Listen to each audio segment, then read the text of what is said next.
트럼프가 관세 선전포고를 했죠. 그런데 이재명은 속수무책이다. 아예 오늘 회의도 안 했습니다. 숨어버렸습니다. 다른 사람들에게 회의 맡기고 다른 일 오늘 뭐 또 다른 일 했는데 잠시 후에 그것도 말씀드리죠. 트럼프가 어젯밤에 이재명에게 보내는 서한을 공개를 했습니다. 그리고 우리의 관계는 유감스럽게도 상호주의와 거리가 멀었다.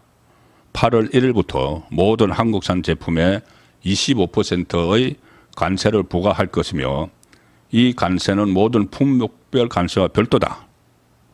일종의 선전포고를 한 겁니다. 원래 8일까지 이 관세를 유예를 했었죠. 유예를 했었는데 그동안에 협상을 못했습니다. 협상을 못한 이유가 제일 처음에 트럼프가 전 세계 한 70몇 개국이 그 유예 기간 중에 협상을 이제 하기 위해서 트럼프를 만나려고 줄을 섰습니다.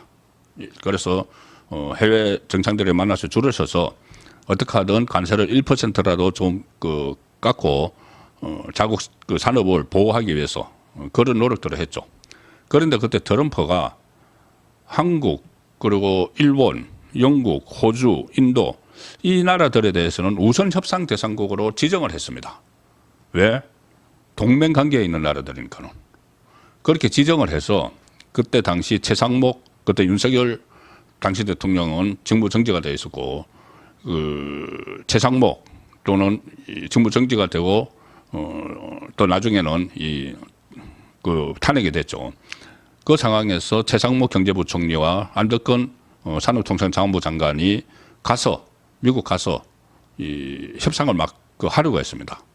그리고 그때 한덕수 대통령 권한 대행도 그 미국 대사를 지냈기 때문에 빨리 미국으로 가서 대통령 권한 대행 자격으로 미국 가서 트럼프와 만나서 트럼프와도 인연이 있는 인물이니까는 만나서 빨리 협상을 해야 된다는 그런 요구가 많았는데 그때 이재명이 뭐라고 했냐면은 이재명도 그렇고 박찬대도 그렇고 협상 중단하라고 했습니다. 협상 중단하라. 그 협상 나중에 우리가 정권 잡고 나서 할 테니까는 협상 중단하라고 했습니다. 그것이 제대로 협상 못했습니다. 그러다가 이제 그 유예 기간이 끝나니까 이제 트럼프가 통고를 한 거죠. 25% 관세를 부과하겠다. 그런데 이거를 이제 8월 1일까지 협상을 하자. 이러니까 민주당은 이걸 가지고 반깁니다. 지금 무슨 협상을 할 시간을 벌었다. 이런 식으로 이야기를 하죠. 그런데 이게 그 시간을 벌었다고 볼 수가 없는 것이 지금이라도 빨리 어쨌든 그 시간이 이제 좀 있으니까 8월 1일까지 협상을 벌여야 되는데 그러면 오늘이라도 당장 이재명이 회의를 주재를 해가지고 이거 전략도 짜고 지시도 하고 막 해야 되는데 오늘 이것과 관련한 회의 같은 것은 열리지 않았습니다. 이 대통령실은 오늘 그 김용범 정책실장이 주재를 해서 이 통상관계부처 회의를 열었다. 그리고 대책 논의에 착수했다. 이 김용범은 국익 최우선 협상을 강조를 했다. 자동차 철강 같은 관련 업종에 대한 지원 대책 마련, 시장 다변화, 수출 대책도 주문을 했다. 그리고 대통령실에서는 이재명은 참석도 안 했습니다. 이재명 참석도 안 하고 하준경 경제성장수석, 오현주 국가안보실 3차장, 정부에서는 산업통상부 1차관, 기획재정부 1차관, 외교부 2차관, 이 사람들은 이재명이 임명한 사람들이죠. 차관들을 이제 참석을 시킨 거죠. 장관은 지금 아직 인사청문회도 안 하고 없으니까. 문제는 이재명이 참석을 안 했습니다. 뭘 몰라서 참석을 안 한 건지. 그리고 아주 무책임하게 8월 1일까지 협상을 시간을 얻었다. 이걸 이제 강조를 하고 있다. 그렇지만 지금 이거 시간을 벌었다고 이렇게 여유롭게 있을 때가 아니죠. 이거는 지금 트럼프는 한국에 대해서는 이것뿐이 아니고 25% 관세뿐이 아니고 주한미군 감축 그리고 방위비 분담금 대폭 9배 정도 올리는 그런 요구까지 다 하고 있습니다. 그런데 이재명은 트럼프를 만날 기회를 날려버렸죠, 스스로. 그때 G7 가가지고는 뭐 사실상 이제 만나기로 약속이 확실히 돼 있었는지 안 돼 있었는지도 불투명한데 어쨌든 트럼프가 약속을 뭐 만나기로 했다고 한국에서 발표했는데 도중에 미국으로 가버렸죠. 아예 무슨 뭐 통보도 안 하고 그냥 가버렸습니다. 나중에 이제 사후 통보를 받은 것 같은 그런 느낌인데 그 다음에 이 나토에 가야 된다고 그렇게 많은 사람들이 이야기를 했죠. 나토에 그것은 두 가지 측면에서 하나는 이게 이 안보 동맹이기 때문에 지금 이재명은 친중국, 친러시아 뭐 이런 쪽으로 지금 인식이 국제사회에 되어 있으니까 대한민국이 그러면 안 되죠. 그러면 그걸 불식시키기 위해서라도 이재명은 나토로 가셔야 되고 또 하나는 트럼프가 나토로 가니까 저번에 G7에서 패싱을 당하고 못 만났으니까는 나토 가면 만나겠죠. 근데 나토 안 갔습니다. 나토 안 가고 그때 핑계댔던 이유가 뭐 국내에 산적한 현안들이 있다. 산적한 현안은 무슨 산적한 현안? 바로 그 나토가 열리는 시간에 이재명은 광주 갔습니다. 광주에 가서 무슨 뭐 광주시장, 뭐 전남도지사로부터 이런저런 이 호남 지역과 관련된 민원들 듣고 뭐 광주공항 이전 문제와 관련해서 대통령실에 TF를 만들어주겠다. 이렇게 막 그 공약을 하고 선심을 베풀고 본인에게 압도적인 지지를 보내준 지역이라고 해서 그런 그 일정을 하느라고 나토에 안 갔습니다. 결과적으로. 그래서 트럼프를 만나지도 못했고 그다음부터 트럼프와 뭐 심지어 뭐 추가적인 전화 통화를 한다든가 해서 빨리빨리 진행을 시켜야 되고 아니면 특사라도 빨리 보내고 해야 되는데 이제 그 뒤늦게 그 특사를 보낸다고 오늘 명단을 발표를 했습니다. 김종인을 특사로 보낸다고 합니다. 김종인을. 그 대선 때 이재명에게 그 좋은 말을 하고 뭐 만나기도 하고 했죠. 그 김종인 그래 당신 특사로 갔다 와. 김종인 그걸 좋다고 또 덜컥 받아가지고 미국 간다고 하는데 이게 늦어도 한참 늦은 거죠. 어젯밤에 그거를 발표를 했는데 25% 관세. 그런데 그걸 지금 특사를 보낸다. 발표 다 하고 나서. 그러니까 이 국정 운영에 능력이 없는 겁니다. 이재명은 국정을 할 능력이 없는 거죠.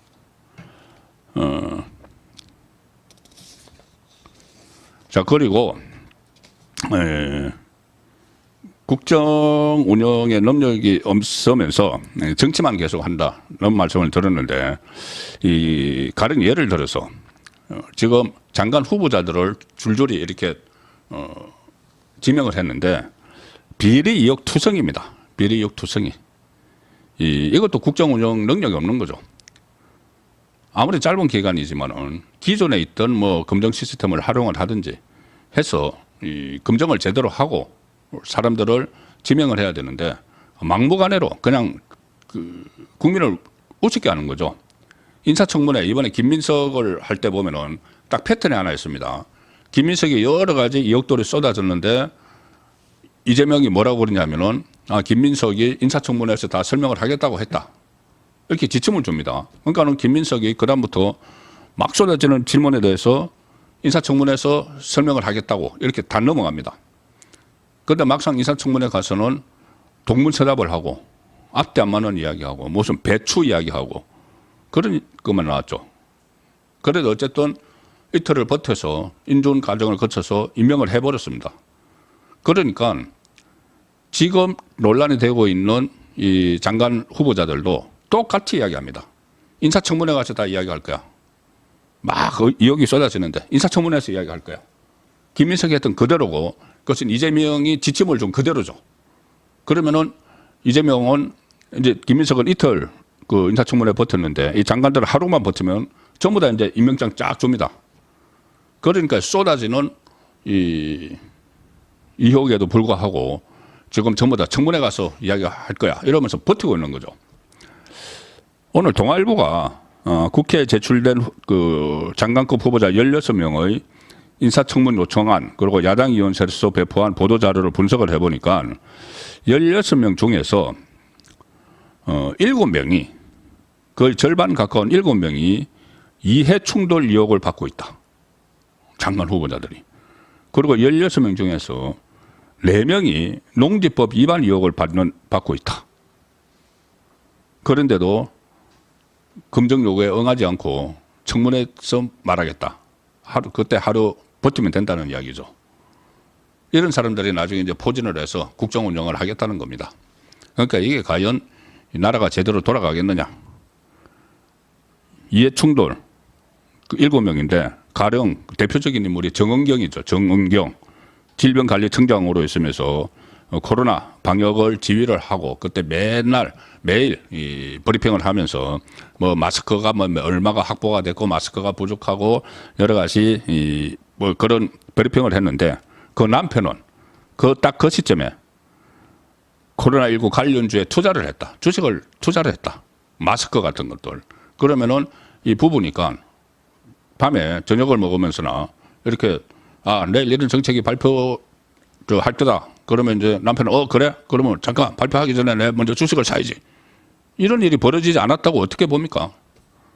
그런데 이런 사람들을 그대로 지금 장관으로 지금 시키려고 하는 겁니다. 정동영 정동영이 그때 대선에 출마해서 그 이명박 후보하고 겨룰 때 그때 이재명이 비서실 부실장이었죠. 그래서 정동영에게 이제 이 정치 스승이니까 보온을 하느라고 통일부 장관 자리를 20년 만에 다시 줬습니다. 20년 만에 또 통일부 장관에 지명됐는데 정동영이 가족은 태양광 관련 사업을 운영을 하는데 그 기간에 정동영은 태양광 사업 지원을 하는 법안을 발의를 했습니다. 이게 다 짜고 치는 거죠. 국민 세금으로 지금 자기들끼리 배부르는 겁니다. 강선우는 이 여성가족부 장관으로 지명된 강선우는 보건복지위원으로 활동을 하던 시기에 또 남편은 바이오 신약업체에 감사로 재직을 해서 스톡옵션을 받았다. 그리고 재산신고에 누락했다. 이런 의혹들. 이런 사람들을 지금 장관이라고 다 내세운 겁니다. 이게 과연 국정을 제대로 할 수 있는 사람들입니까? 농지법 위반 4명 중 1명. 여기 또 정은경은 또 여기도 들어갑니다. 인천에서 의사로 활동하는 배우자가 강원도 평창군에 농지를 매입해서 보유 중인데 거기서 뭐 농사를 지었다. 그래서 어쨌든 이 버티기를 하면은 임명을 한다. 이런 메시지를 주니까 이런 어처구니 없는 일이 나오는 겁니다. 여러 사람들이 지금 낙마 대상자인데 이재명은 무조건 다 밀어붙이겠죠. 본인이 지금 마치 정치하듯이 국정을 하고 있기 때문에 이게 하면은 밀린다. 그 야당에게 밀리면 안 된다. 사실 야당에게 밀리는 것이 아니고 민심에게 밀리는 거죠. 민심이 이런 사람들은 안 된다고 이야기를 하고 있는데 이것을 야당에게 밀린다. 이렇게 생각하는 것 자체가 국정을 하거나 통치를 하는 것이 아니고 정치를 하고 있는 겁니다. 여전히 당대표 이재명으로서 정치를 하고 있기 때문에 이런 발상을 하는 거죠. 민심이 이 장관들을 안 된다고 생각한다고 하면은 이 지명 철회를 하겠죠. 그거는 국정이죠.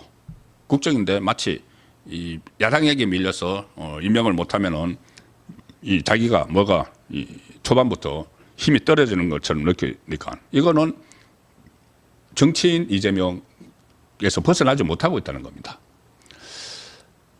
지금 그 가장 문제가 되는 사람은 제가 볼 때는 이진숙입니다. 이진숙 교육부 장관, 방통위원장과 뭐 동명이인인데 교육부 장관 후보자인데 이게 지금 표절 논란이 일어나고 있죠. 표절 논란이 일어나고 있는데 오늘 펜앤마이크 TV에서 이준우 국민의힘 대변인이 이런 이야기를 했습니다.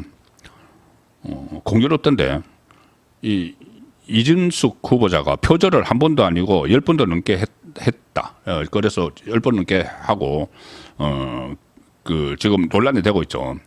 통상 연구윤리에서 인용하는 표절은 한 허용해 주는 범위가 10 내지 15% 정도는 허용을 해줍니다. 그런데 이진숙은 표절 비율이 무려 74%입니다. 뭐 100장의 그 논문을 썼다고 하면은 74장 이런 내상이 제자 표절, 제자급 표절, 다른 표절이라는 거 제자급 표절이었다는 거죠. 그런데 자 이런 비유를 합니다. 과거에 트로트 가수 홍진영이라는 트로트 가수 있죠. 한동안 보이지 않다가 최근에 방송 활동 다시 했죠. 홍진영 가수가 활동을 중단했던 게 논문 표절 때문이었는데 그때 74% 트로트 가수 홍진영이 73% 논문 표절을 해서 몇 년 동안 활동을 못했는데 지금 교육부 장관을 하겠다는 다른 자리도 아니고 교육부 장관을 하겠다는 사람이 자기 제자들 논문을 표절을 해서 74%. 그래서 이건 범죄자다. 아니 이것은 그러니까 대학 교수가 이렇게 표절을 했다는 것은 범죄자를 경찰청장에 앉히는 격이다. 이렇게 비유를 했습니다. 이 주진우 의원도 제자 논문을 비교한 결과를 공개를 하면서 제자 논문 한두 쪽을 그대로 베낀 부분도 있다. 표하고 수식도 똑같이 옮겼다. 급하게 베껴 쓰다가 오타도 났다. 가령 예를 들어서 이 제자 거를 급하게 이제 베껴서 이렇게 타이핑을 하다가 10m 정도라는 게 있는데 이것을 10m WJD 도 이렇게 해서 그대로 냈습니다. 논문이라고. 왜 이렇게 되냐면 WJD가 이 자판에 영문으로 찍어서 영문으로 해놓고 자기는 정자로 친다고 하면 WJD 이렇게 넣어줘. 그러니까 이런 것을 봐도 그대로 제자 논문을 베낀 거다. 그리고 베끼고 나서 한번 읽어보지도 않았다. 읽어봤으면 이런 게 이렇게 확인이 돼서 바로 잡았겠죠. 그래서 논문을 표절을 해도 문제 제기를 할 수 없는 힘없는 제자만 노려가지고 논문을 표절을 했다. 독일의 전 교육부 장관은 논문 표절 한 건만으로 사퇴를 했고 그전에 우리나라에서도 김명수 교육부 장관 후보자도 논문 표절을 해서 다 물러났죠. 그런데 이재명은 그대로 임명을 할 겁니다. 이것은 또 장관은 인준투표도 없죠. 뭐 인준투표 있어봤자 민주당이 가만 쏘고 이재명이 말 한마디면 전부 다 따라오니까는.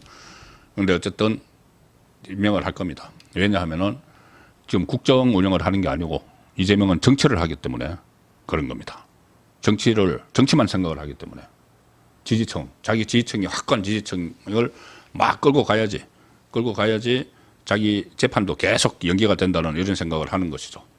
만약에 이 민심이 이 사람은 이진숙은 안 된다고 하는데 이것을 민심이 안 된다고 하는 것이 아니고 국민의힘이 반대를 해서 마치 물러서는 것처럼 이런 인식을 주지 않으려고 애쓰는 것이 지금 이재명이기 때문에 제가 국정을 하는 게 아니라 정치에만 매달리고 있다는 말씀을 드리는 겁니다. 여전히 이재명은 정치인입니다. 자기 재판 리스크를 없애야 되는